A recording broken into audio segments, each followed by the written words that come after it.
مثلا حضور علیہ الصلوۃ والسلام سے حضرت سیدنا ابو ہریرہ رضی اللہ تعالیٰ عنہ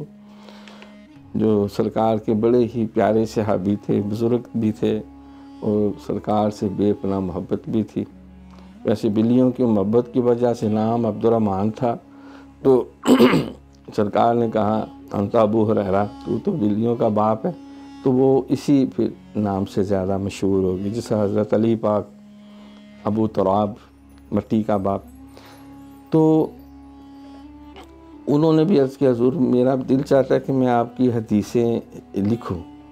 یاد رکھوں، اور پھر آگے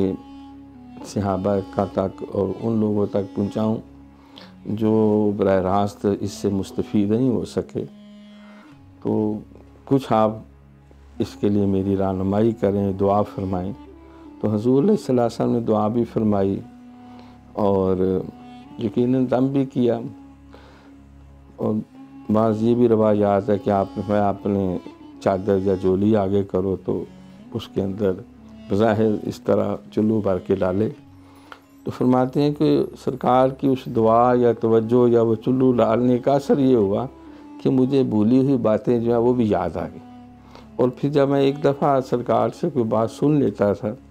تو پھر میرے حافظے میں محفوظ رہتا،